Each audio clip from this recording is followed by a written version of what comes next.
व्यक्तींना या ठिकाणी उमेदवारी देण्याचा समतोल या ठिकाणी आम्ही साधलेला आहे।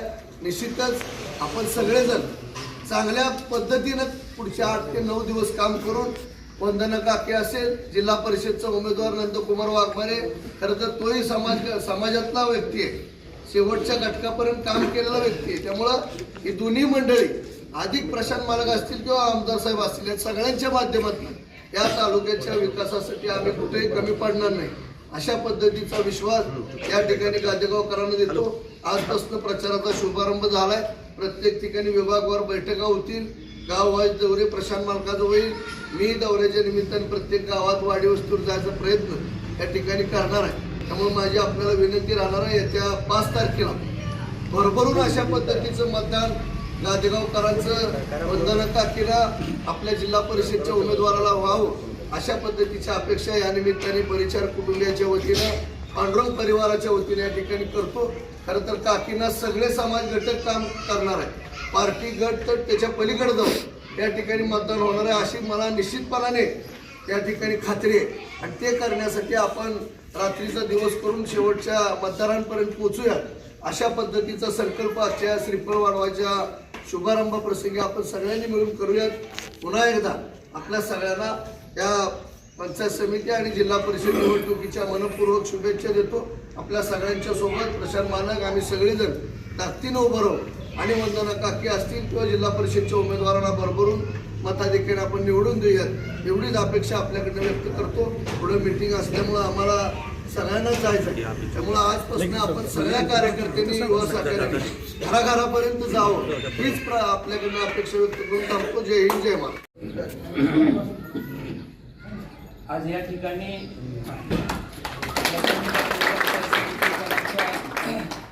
नारळ वाढवायचा कार्यक्रम आयोजित केला आणि या कार्यक्रमासाठी पंढरपूर तालुक्याचे युवक नेते आदरणीय श्री प्रणव मालक परिचारक यांनी उपस्थितीत राहून या नारळ वाढवण्याचा कार्यक्रम पार पाडला। त्याबद्दल मी सर्व गावकऱ्यांच्या वतीनं त्यांचं आभार मानतो। त्याचबरोबर सर्वांना एकच कळकळीची विनंती करू शकतो की त्या वंदना काकींना आपण भरघोस मताने निवडून द्यावं, जेणेकरून भाऊंचा पश्चात असेल किंवा चंदूदादांच्या पश्चात असेल त्यांनी केलेलं गावासाठी जे काम आहे ते या प्रसंगी या मतदानाच्या रूपी आपल्याला भरघोस मतानं निवडून द्यायचं आहे। एवढंच या निमित्तानं मी आश्वस्त करतो आणि मालकांना एक शब्द देतो की 100% गादेगाव हे 70 ते 80% मतदान जास्त त्या गादेगावमध्ये 15%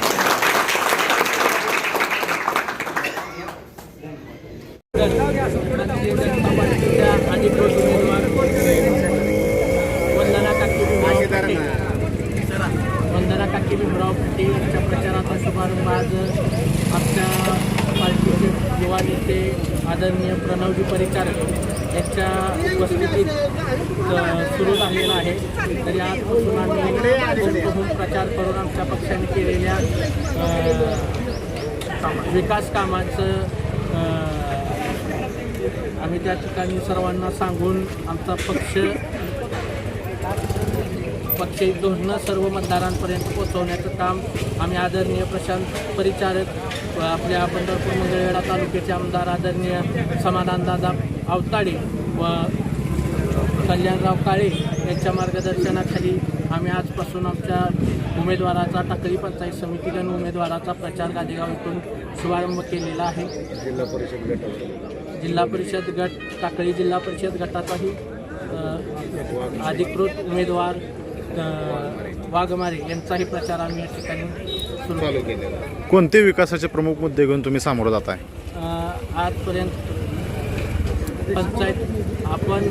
आजपर्यंत राज्य सरकारने घेतलेले लाडक्या बहिणीसारखे निर्णय असू द्यात, मध्ये शेतकऱ्यांची अतिवृष्टीमुळे मिळालेली त्यांना मदत असू द्या, अनुदान असू द्या, रस्ते, घरकुल या सर्व गोष्टी ज्या गोष्टी सरकारनं आपल्याला दिल्या आहेत त्या सर्व गोष्टींचा आम्ही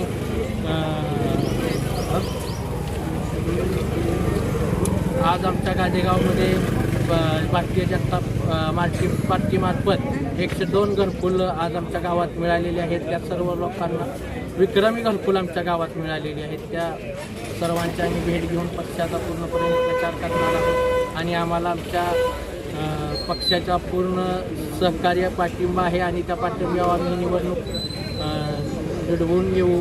त्याचबरोबर आमचे आजोबा स्वर्गीय रामभाऊ बागल यांनी केलेल्या जनसेवेच्या कामाचा खूप मोठा फायदा आम्हाला या निवडणुकीच्या माध्यमातून होणार आहे. त्याचबरोबर आमचे वडील भीमराव दादा फाटे यांनी जी जनसेवा केली त्या जनसेवेचाही बराच मोठा फायदा आम्हाला या निवडणुकीच्या माध्यमातून मिळणार आहे. त्याचबरोबर आम्ही आजपर्यंत लोकांमध्ये मिसळून लोकांच्या समस्या जाणून घेऊन काम करत आलेलो आहोत. इथून पुढंसुद्धा आम्ही सर्व लोकांच्या सोबत राहून प्रत्येक समाजातील तळागाळातील लोकांपर्यंत शेवटपर्यंत आम्ही त्यांच्या शेवटपर्यंतच्या मतदारापर्यंत पोचण्याचा आम्ही प्रयत्न करू. त्यांच्या अडीअडचणी जाणून घेऊ या निवडणुकीच्या निमित्ताने आणि याच्या काळात आणि आमच्या गावातील आमच्या टाकळी गणातील सर्व गावांचा चांगला उत्कृष्ट प्रतिसाद आमच्या उमेदवारीला पहिल्यापासून होता आणि तो शेवटपर्यंत टिकवून ठेवण्याचं काम आम्ही करू. यात एवढे बोलून मी थांबतो. स्वर्गीय रामभाऊजी बागल असतील, चंद्रकांत दादा फाटे असतील यांनी एक निष्ठा कशा प्रकारे असते व आज जे राजकारण दलबदलू राजकारण चाललंय त्याला त्यांनी एक चपराक देण्याचं काम केलेलं आहे. आज तागायत 50 वर्ष झालं स्वर्गीय सुधाकर पंत परिचारक मालक यांच्यापासून ते आज तागायत एक कुटुंबीय परिचारक कुटुंबियाबरोबर एकनिष्ठ राहिलेला आहे.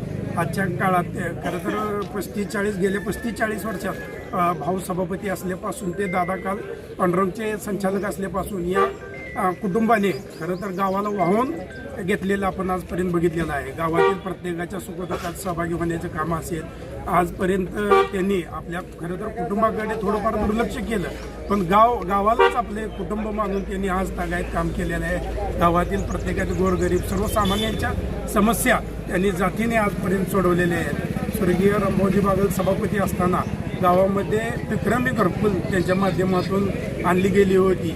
आजही त्याच पद्धतीने काम करण्याची गरज असून भाऊनंतर गेल्या 15 वर्षात गावाला एक प्रतिनिधित्वाची संधी मिळाली नव्हती ती आज भाऊच्या सुने वंदना काकींच्या माध्यमातून या ठिकाणी आज पंचायत समितीच्या उमेदवारीच्या माध्यमातून मिळाली आहे. निश्चितपणे आम्ही काकीच्या माध्यमातून राहिलेली कामे सर्वसामान्यांची कामे सोडवण्याचा प्रयत्न येणाऱ्या काळात करू. श्रद्धेय सुधाकर पंत परिचारक मालक कैलासवासी रामभाऊ बागल आणि कैलासवासी भीमराव फाटे यांनी या पंढरपूर तालुक्यामध्ये विकासाचं एक नवीन पर्व निवडलं. त्या विकासाच्या पर्वाचा आरंभ त्यांनी केला आणि ते पर्व सर्वसामान्यांपर्यंत पोहोचवण्याचं काम वंदना काकीच्या माध्यमातून या ठिकाणी मोठ्या प्रमाणामध्ये केले जाईल. त्याचबरोबर घरकुल असो, लॅपटॉप योजना असो, सायकल योजना असो, ताडपत्रीची योजना असो, गोटा अनुदान असो, अशा ज्या सर्व सुविधा आहेत त्या सर्व सुविधा कुठल्याही प्रकारचा भेद न करता सर्वसामान्य जनतेला कशा प्रकारे उपलब्ध होतील. त्याचबरोबर आदरणीय देशाचे पंतप्रधान नरेंद्र मोदी, राज्याचे मुख्यमंत्री देवेंद्रभाऊ फडणवीस यांच्या माध्यमातून शेतकऱ्यांच्या विकासासाठी ज्या ज्या योजना राबवल्या जातील त्या योजना पंचायत समितीच्या माध्यमातून तळागाळापर्यंतच्या लोकांच्यापर्यंत पोहोचवण्याचं काम या वंदना काकीच्या माध्यमातून मोठ्या प्रमाणात केलं जाईल. संपूर्ण गावानं त्यांची उमेदवारी जाहीर केलेली आहे. या गावाचा आणि गणातील सर्व गावातील लोकांचा प्रचंड प्रमाणात या ठिकाणी पाठिंबा मिळेल अशा प्रकारची मी अपेक्षा व्यक्त करतो. माझ्या मनातलं अंतःकरणातलं बोलत असताना मला एक काव्य आठवतं. घासल्याशिवाय धार नाही तलवारीच्या पातीला, केल्याशिवाय महत्व नाही समयतील वातीला. आदरणीय स्वर्गीय रामभाऊ बागल, चंदूदादा यांच्या विचाराशिवाय पर्याय नाही आमच्या तमाम जनतेला. एवढीच मुलाखत दिल्याबद्दल भारतीय जनता पार्टीचे अधिकृत उमेदवार कैलासवासी रामभाऊ बागल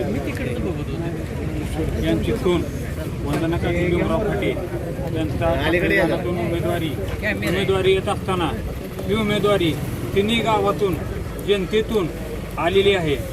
त्यामुळं तिळमात्रही शंका नाही. भरघोस मतानं वंदना काकींना तिन्ही गावातून लीड येऊन निवडून येणार आहे. कैलासाशी रामभाऊ बागल, कैलासाशी भीमरावदादा फाटे यांनी समाजासाठी भरपूर काय केले,